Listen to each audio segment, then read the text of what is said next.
Hello, my dear friends. This is Subraj Rajan. Guys, இந்த ஒரு வீடியோவில் பேச போகிற கான்செப்ட் வந்து ஒரு சென்சிட்டிவான ஒரு கான்செப்ட். பட் ஒரு யங்ஸ்டராக வந்து நாம் பேச வேண்டிய கட்டாயத்தில் ஒரு கடமையில் நம்ம இருக்கோம். அதனால் பேசுகிறேன். நீங்களும் வந்து உங்களுக்கு ஏதாவது ஒரு முரண்பாடுகள் கருத்துக்கள் இருந்தால் கண்டிப்பாக வந்து கமெண்ட் செக்ஷனில் சொல்லுங்கள். நான் கண்டிப்பாக ரிப்ளை பண்ணுறேன். ஓகேங்களா? என்னோட வாழ்க்கையில் நடந்த ஒரு சின்ன ஒரு சம்பவத்தை சொல்லிட்டு நம்ம மெயின் கான்செப்ட்குள்ளே போவோம். ஓகேங்களா? என்னோட வீட்டுக்கு வந்து பார்த்தோம்னா ஒரு சில பாட்டிங்க வருவாங்க. அந்த பாட்டிங்க வந்து பார்த்தோம்னா அவங்களோட காட்டில் வந்து விளைவிச்ச பயிர்கள் காய்கறிகள்லாம் வந்து எங்கள் வீட்டில் வந்து விற்பாங்க. ஸோ அப்படி வந்து அடிக்கடி வர ஒரு பாட்டி வந்து எங்கள் வீட்டுக்கு வந்தாங்க. கரெக்டாக நான் அப்போ சாப்பிட்டு இருந்தேன். வந்தவங்ககிட்டயும் வந்து பார்த்தோம்னா அப்படியே சாப்பிடுங்க அப்படிலாம் சொல்லிட்டு கொஞ்ச நேரம் பேசிகிட்டு இருந்தோம். அப்படி கரெக்டாக சாப்பிட்டு முடிச்சுக்கிட்டே வந்து பார்த்தோம்னா நான் வந்து என்னோட தட்டு, என்னோட டம்ளரு, ரசம், தயிர், இந்த மாதிரி குழம்பு, இந்த மாதிரி இருக்கிற அந்த மாதிரி பாத்திரங்கள்லாம் வந்து எடுத்து கிச்சனில் வச்சேன். அப்படிங்கிற மாதிரி தான் என்னோட அம்மா இருக்கும்போதே. அப்போ வந்து அந்த பாட்டி வந்து சடனாக சொன்னாங்க, என்னப்பா வந்து பொம்பளை மாதிரி வேலை செஞ்சுட்டு இருக்க, பொம்பளை செய்கிற வேலைலாம் செஞ்சுட்டு இருக்க அப்படிங்கிற மாதிரி சொன்னாங்க. அதே சமயத்தில் எங்கள் வீட்டுக்கு வந்து பார்த்தோம்னா ஒரு பால்காரர் வந்து பால் கொடுக்க வருவார். அவருக்கு வந்து பார்த்தோம்னா ஒரு 75 வயசு இருக்கும். ஸோ அவர் கரெக்டாக வரும்போது ஒரு நாள் வந்து நான் வந்து கிச்சனில் இருந்தேன். எங்கள் வீட்டோட கிச்சனில் வந்து நான் இருந்தேன். வெளியிருந்து பார்த்தாவே தெரியும் எங்களோட கிச்சன் எப்படின்னு தெரியும். ஸோ என்னோட அம்மாவுக்கு நான் ஹெல்ப் பண்ணிருந்தேன். கொஞ்சம் வந்து எனக்கு ஒரு குக்கிங்கில் வந்து இன்ட்ரெஸ்ட் இருக்குது. அதனால் ஹெல்ப் பண்ணிட்டு இருந்தேன் அம்மாவுக்கு. ஸோ அந்த தாத்தா வந்து பார்த்துங்கிட்டையும், என்னப்பா வந்து பொம்பளை வேலை செய்யறல, பொம்பளை செய்கிற மாதிரி செஞ்சுட்டு இருக்க, பொம்பளைங்க தானே இந்த ஒரு வேலை செய்வாங்க அப்படிங்கிற மாதிரி வந்து சொன்னார். ஸோ இந்த ரெண்டு இடத்துலையும் வந்து பார்த்தோம்னா ஒரு பாலின சமத்துவமின்மை இருக்குது. ஆண்கள் தான் இதை செய்யணும், பெண்கள் தான் இதை செய்யணும், ஆண் இப்படி பெண்கள் இப்படி அப்படின்னு சொல்லிட்டு அந்த ஏற்றம் தாழ்வு இன்இக்வாலிட்டின்னு சொல்லுவாங்க. சமத்துவமின்மை வந்து இந்த இடத்துல இருக்கு. இது வந்து பார்த்தோம்னா அந்த தாத்தா பாட்டியை வந்து குறை சொல்றதாக கிடையாது, என்னோட வாழ்க்கையில இப்போ கூட நடந்துட்டு இருக்குது அப்படிங்கிற மாதிரி காமிக்கிறதுக்காக தான் சொல்றேன். ஓகேங்களா? இப்பயும் கூட அந்த மாதிரி விஷயங்கள்லாம் இருக்குன்னு சொல்றேன். இது வந்து பாலின சம்பந்தமா மட்டும் கிடையாது. ஜாதி, மதம், மொழி, இனம், உடை, விழாக்கள், கடவுள், வாழக்கூடிய இடம், என்ன தொழில் செய்யறோம், எவ்வளவு பணம் வச்சிருக்கோம், இந்த மாதிரி நிறைய பண்புகள்ல மக்களுக்கு நடுவில் இருக்கக்கூடிய பண்புகள் செயல்முறைகள்ல வந்து பார்த்தோம்னா இன்றும் கூட நிறைய இடங்கள்ல அந்த சமத்துவமின்மை, இன்இக்வாலிட்டின்னு சொல்லுவோம் இல்லையா, அது இருக்கு. இந்த சமத்துவமின்மைங்கிறது இப்ப கொஞ்சம் கம்மியா கூட இருக்கலாம். நிறைய படிச்சுட்டு இருக்கோம், நிறைய நம்ம வந்து ஃப்ரெண்ட்ஸாக இருக்கும், நிறைய மதங்கள்ல நம்ம ஃப்ரெண்ட்ஸாக இருக்கும், ஓகே தான் இப்போ.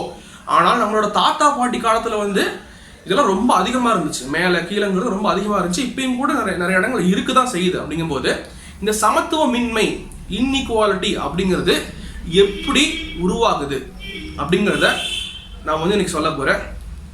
ரொம்ப சிம்பிளாக சொல்ல போகிறேன். பார்க்கலாம். ஓகேங்களா? Let's go.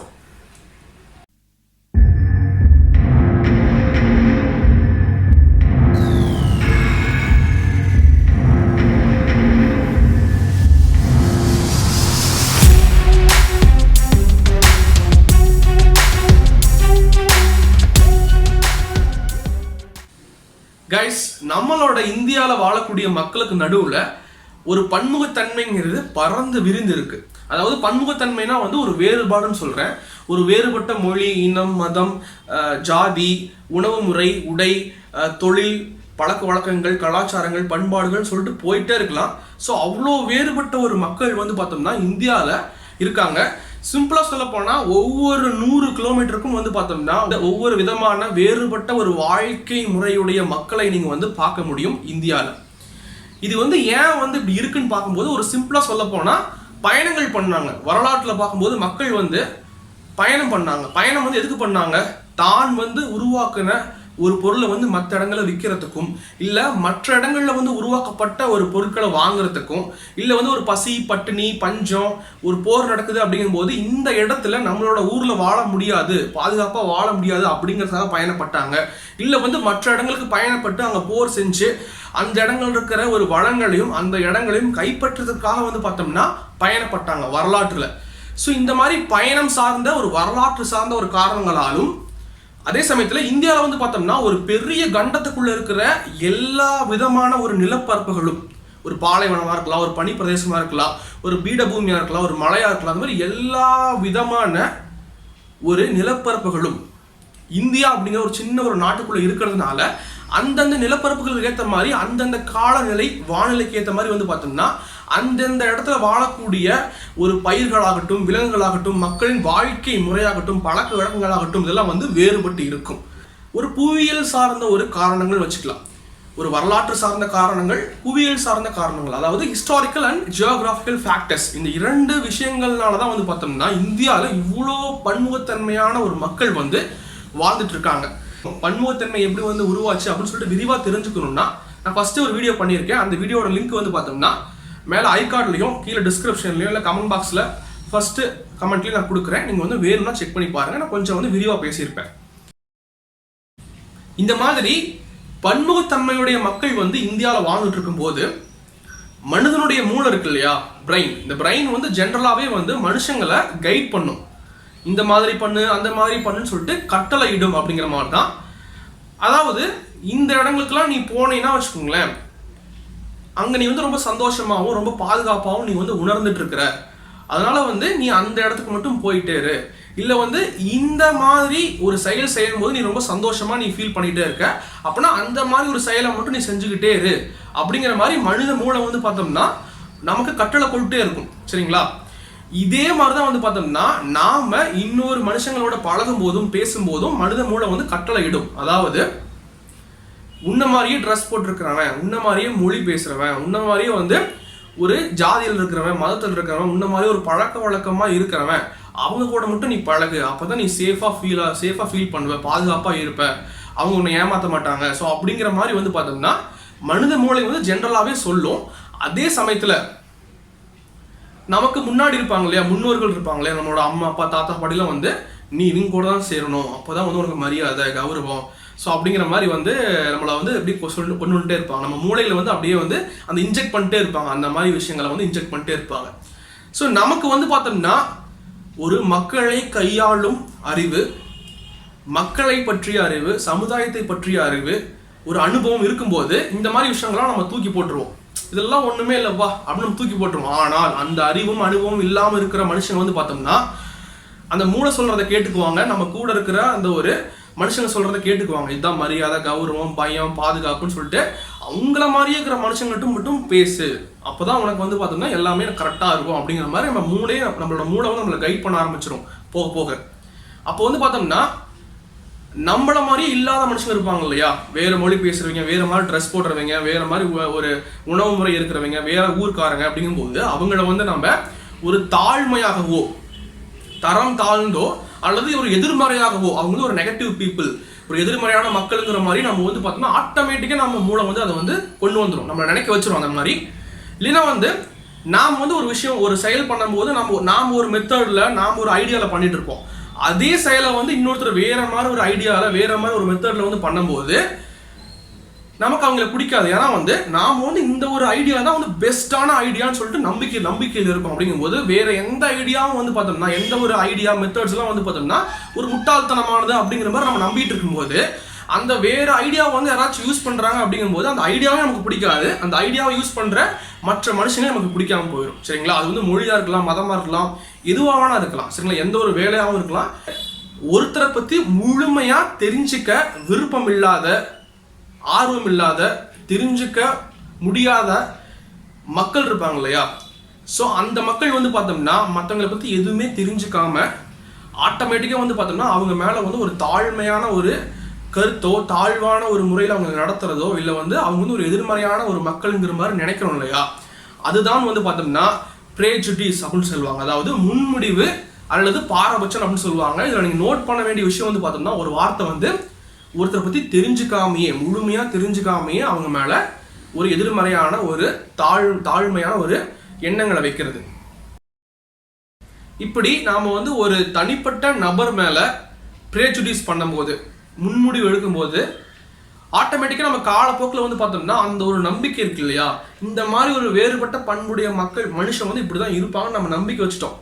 ஸோ அந்த ஒரு மனுஷனை பார்த்து அந்த காலப்போக்கில் வந்து அந்த நம்பிக்கை வந்து பார்த்தோம்னா பயங்கர ஸ்ட்ராங் ஆகிட்டு அந்த வேறுபட்ட பண்புடைய ஒரு மனுஷனை பார்த்தோம் இல்லையா, அந்த மனுஷன்கிட்ட என்ன பண்பை நம்ம வந்து நெகட்டிவாக நம்ம நினச்சோமோ, ஒரு தாழ்வாக நினச்சோமோ, அதே மாதிரி பண்புடைய மக்கள் எல்லாருமே அப்படிதான் இருப்பாங்க அப்படிங்கிற மாதிரி நம்ம வந்து பார்த்தோம்னா நமக்கு நம்பிக்கை வந்துடும்.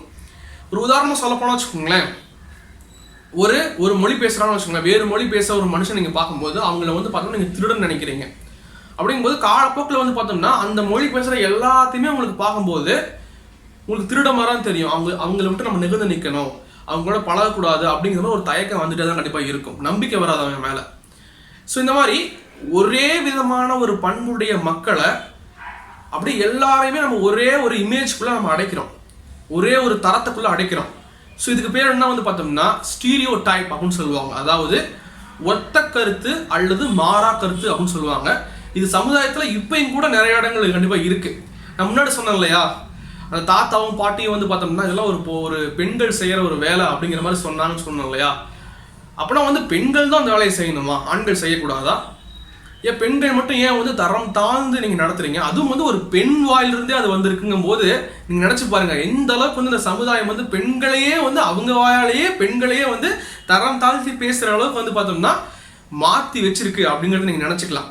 இது நிறைய இடங்கள்ல கண்டிப்பாக இருக்குது. நீங்கள் வந்து விளம்பரம் பார்க்குறீங்களே டிவியில், அதில் வந்து ஒரு சோப் விளம்பரம், இல்லை வந்து சோப்பு தூள் விளம்பரம், இல்லை வாஷிங் மிஷின் விளம்பரத்தெல்லாம் வந்து பார்த்தோம்னா ஆண்கள் வரவே மாட்டாங்க. மோஸ்ட்லி பெண்கள் தான் வந்து நாங்கள் நல்லா துவைக்கிறோம், சூப்பராக வந்து அழுக்கு போயிட்டு இருக்குது அப்படி இப்படின்னு சொல்லிட்டு இருப்பாங்க.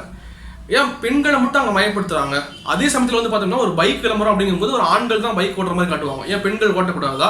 நகர மக்கள் வந்து பார்த்தோம்னா ரொம்ப நாகரிகமாக இருப்பாங்க, கிராமத்து மக்கள் வந்து நாகரிகமாக இல்லாமல் இருப்பாங்க, கிராமத்து மக்கள் ரொம்ப நல்லவங்க, நகரத்து மக்கள் வந்து பார்த்தோம்னா ஒரு மணி மைண்டட் பீப்புள். ஸோ இந்த மாதிரி வந்து இந்த மொழி பேசுகிறவங்க அப்படியே, அந்த மொழி பேசுகிறவங்க அப்படி, இந்த மதத்துக்காரங்க தீவிரவாதிங்க, அந்த மதத்துக்காரங்க நல்லவங்க, இவங்க கெட்டவங்க அப்படின்னு சொல்லிட்டு ஒவ்வொரு வேறுபட்ட பண்புலையும் நம்ம வந்து பார்த்தோம்னா ஒரு இமேஜ், ஒரு தரத்தை நம்ம வந்து நிர்ணயிக்கிறோம். இந்த மாதிரி ஆளுங்க, இந்த மாதிரி ஆளுங்கன்னு சொல்லிட்டு, இந்த ஜாதிக்காரங்க இப்படி இருப்பாங்க அப்படி இருப்பாங்கன்னு சொல்லிட்டு நம்ம ஒருத்தரை நம்ம பார்க்குறோம். அதே மாதிரி அதே பண்புடைய எல்லா மக்களையும் அதே மாதிரி நினைக்கிறோம். அதுதான் வந்து ஸ்டீரியோடைப் அப்படின்னு சொல்லுவாங்க. கண்டிப்பா இந்த பிரேஜுடிஸ் என்கின்ற முன்முடிவுனால வந்து என்ன வந்துச்சு, ஸ்டீரியோடைப் என்கின்ற ஒத்த கருத்து வந்துச்சு. இந்த ஸ்டீரியோடைப் வந்து பார்த்தோம்னா நமக்கு ஒரு நம்பிக்கையா, ரொம்ப ஸ்ட்ராங்கான ஒரு நம்பிக்கையா மாறும் பொழுது நமக்கு நாம் வந்து பார்த்தோம்னா வேறுபட்ட பண்புடைய மக்களை பார்க்கும்போது ஒரு பாகுபாடை உருவாக்கிடுவோம். நீங்கள் வேற நான் வேற அப்படின்னு ஒரு பாகுபாடை உருவாக்கிடுவோம். நாம் வந்து பார்த்தோம்னா அவங்ககிட்ட இருந்து தள்ளி இருப்போம், அவங்களோட ஃப்ரெண்ட்ஷிப்பாக ஒரு ஃப்ரெண்டாக இருக்க மாட்டோம், எதுவுமே வந்து பகிர்ந்து கொள்ள மாட்டோம். ஸோ அவங்க என்ன ஆனாலும் பரவாயில்லப்பா அப்படிங்கிற மாதிரி தான் நம்ம வாழ்ந்துட்டு இருப்போம், பக்கத்துலேயே இருந்தால் கூட. ஸோ இந்த மாதிரி ஒரு பாகுபாடு, ஒரு டிஸ்கிரிமினேஷன் வந்து உருவாகும் போது இது காலப்போக்கில் என்ன தெரியுமா ஆகும், ஒரு சமத்துவமின்மை, இன்இக்வாலிட்டி உருவாகும். எப்படி தெரியுமா, இப்போ நான் வந்து பார்த்தோம்னா ஒரு ஸ்டீரியோடைப் வச்சிருக்கேன் ஒருத்தர் மேலே. ஸோ இந்த மொழி பேசுகிறவங்க இப்படி இருப்பாங்க, இந்த ஜாதிக்காரங்க இப்படி இருப்பாங்க, இந்த ஊரில் வாழ்கிற மக்கள் இப்படி இருப்பாங்க, இந்த மதத்துக்காரங்க இப்படி இருப்பாங்கன்னு சொல்லிட்டு, ஆண் இப்படி இருப்பாங்க, பெண் இப்படி இருப்பாங்க அப்படின்னு சொல்லிட்டு ஏதோ ஒரு விஷயம், இந்த ஒரு தொழில் பண்ணுறவங்க இப்படி இருப்பாங்க, ஏதோ ஒரு ஸ்டீரியோடைப் நான் வச்சிருக்கும் போது எங்கிட்ட வந்து பார்த்தோம்னா ஒரு பணபலம் இருக்குது, அறிவு நிறையா இருக்குது, சொத்து நிறையா இருக்குது, அதிகாரம் இருக்குது, நிறையா செல்வாக்கு இருக்குது. அப்படிங்கும்போது நான் வந்து என்ன மாதிரியே இருக்கிற ஒரு பண்புடைய மக்கள் இருப்பாங்க இல்லையா, எனக்கு பிடிச்சவங்க, இல்லை வந்து என்ன மாதிரியே என்கிட்ட என்ன பண்பு இருக்கோ, நான் என்ன மொழி பேசுகிறனோ, என்ன ஜாதியோ, என்ன ஒரு மதமோ, அந்த மாதிரி மக்களுக்கு மட்டும் நான் வந்து பார்த்தோம்னா உதவி செய்வேன், அவங்கள மட்டும் நான் மேலே தூக்கி விடுவேன். அதே சமயத்தில் எல்லா மக்களுக்குமே வந்து ஒவ்வொரு மக்களுக்கும் கிடைக்கக்கூடிய அடிப்படையான ஒரு உரிமை, வாய்ப்பு, கல்வி, மருத்துவம், மரியாதை, கௌரவம், இதெல்லாம் வந்து பார்த்தோம்னா வேறுபட்ட மக்களுக்கு, வேறுபட்ட பண்புடைய மக்களுக்கு கிடைக்கிறத நான் வந்து தடுக்க முயற்சி பண்ணுவேன். சரிங்களா, இதுதான் வந்து நடந்துட்டு இருக்கு இப்போ. ஏன்னா அவங்க வந்து வேறுபட்ட பண்புடைய மக்கள் வந்து கீழே இருக்கும் பொழுது நான் மேலே இருக்கிற மாதிரி தெரியும். ஆனால் அப்படித்தானே, நான் வந்து மேலே போகணும்னு அவசியம் கிடையாது, ஒருத்தர் கீழே அமுத்துன்னு தான் போதும், நான் மேலே இருக்கிற மாதிரி தெரிய போகுது. அதுதான் வந்து இங்கே நிறைய பேர் பண்ணிட்டு இருக்காங்க, உண்மை அதுதான். சரிங்களா, இது வந்து நிறைய விதத்தில் நடக்கும். ஒரு மதம் சார்ந்த ஒரு சமத்துவமின்மை, அதாவது நான் வந்து குடிச்ச ஒரு டம்ளரில் நீ தண்ணி குடிக்கக்கூடாது, நான் வந்து எடுக்கிற தண்ணி எடுப்பேன் இல்லையா, அந்த ஒரு குளத்துல இருந்து நீ தண்ணி எடுக்கக்கூடாது, நீ படிக்கக்கூடாது, நீ வந்து பார்த்தோம்னா என்ன வேலை செய்கிறியோ அந்த வேலை தான் உன் பையனும் செய்யணும், நீ வந்து இந்த ஒரு வேலையை தான் செய்யணும், நீ வந்து இந்த ஒரு ஜாதியில் இருக்கிற நீ இப்படி தான் இருக்கணும், யாரையும் தொடக்கூடாது, நானும் உன்னை தொட மாட்டேன். ஸோ நீ வந்து இந்த மாதிரி உனக்கு எந்த உரிமையும் கிடையாது, எந்த ஒரு கௌரவம் கிடையாது, நீ என்னை பார்த்தாவே வந்து இப்படி கை கட்டி இப்படி குமிஞ்சு நின்றுக்கணும். ஸோ இந்த மாதிரி வந்து மதம் சார்ந்த ஒரு சமத்துவமின்மை நம்ம உருவாக்கிட்டு இருக்கோம். அடுத்து பாலினம் சார்ந்த ஒரு சமத்துவமின்மைன்னு பார்க்கும்போது ஆண் பெண் திருநங்கைன்னு சொல்லிட்டு பெண்கள்லாம் வந்து நம்ம ஆண்கள் வந்து பெண்களை அடக்கிட்டு இருக்கோம், திருநங்கையை நம்ம அடக்கிட்டு இருக்கோம். உண்மை அதுதான் வந்து இது வரைக்கும் இப்படி தான் போயிட்டு இருக்கு. இன்னும் இப்போ தான் கொஞ்சம் கொஞ்சம் மாறிட்டு இருக்கு. அவங்களுக்கு நிறைய உரிமை கிடைச்சிட்டு இருக்கு, அவங்க படிக்கிறாங்க, நல்லா போயிட்டு இருக்கு. ஆனால் பெண்கள்லாம் வந்து இந்த மாதிரி ஒரு வேலை தான் செய்யணும், சமையல் வேலை அவங்க தான் செய்யணும். அப்புறம் வந்து அவங்க படிக்கக்கூடாது, அவங்க வந்து ஆண்களுக்கு கீழே இருக்கணும், ஆண்களோட ஒரு வேலைக்காரி மாதிரி தான் வந்து பெண்கள் இருக்கணும், வெளியே வேலைக்கு போகக்கூடாது. ஸோ திருநங்கைனா இந்த மாதிரி ஒரு ஆளுங்க தான் அவங்கெல்லாம் இப்படி தான் ஒரு வேலை செஞ்சுட்டு இருப்பாங்க, அவங்க வந்து நல்ல வேலைக்கே போக மாட்டாங்க. ஸோ இந்த மாதிரி நம்ம எத்தனை விதமான ஒரு நம்பிக்கை, ஒரு ஸ்டீரியோடைப் வச்சிருக்கோம், அதனால அவங்கள அடக்கிட்டு இருக்கோம், கீழே அடக்கிட்டு இருக்கோம் அப்படிங்கிறது தான் உண்மையா இருக்கு. அப்புறம் இடம் சார்ந்த, மொழி சார்ந்த, இந்த மொழி பேசுறவங்களாம் வந்து இந்த மாதிரி வந்து கெட்டவங்களா இருப்பாங்க, இப்படி இருப்பாங்க, இந்த மாதிரி சொல்லிட்டு போயிட்டே இருக்கலாம். அப்படி சொன்னா வச்சுக்கோங்களேன், இன்னும் 1 மணி நேரம் தேவைப்படும், அவ்வளோ விஷயங்கள் கண்டிப்பாக இருக்கு. அந்த அளவுக்கு வந்து பார்த்தோம்னா சமத்துவமின்மை அப்படிங்கிறது இந்த ஒரு பூமியில நம்மளோட மக்களுக்கு நடுவில் இருந்திருக்கு, இப்பயும் நிறைய இடங்கள்ல இருக்கு அப்படிங்கிறது தான் உண்மை. நாம வந்து வளர்ந்து மற்றவங்களையும் வளர்த்து விடுறது தான் வந்து பார்த்தோம்னா உண்மையான ஒரு வெற்றி. ஒருத்தரை வந்து கீழே தாழ்த்தி நாம வந்து பெருசா நிற்கிறது வந்து வெற்றி கிடையவே கிடையாது.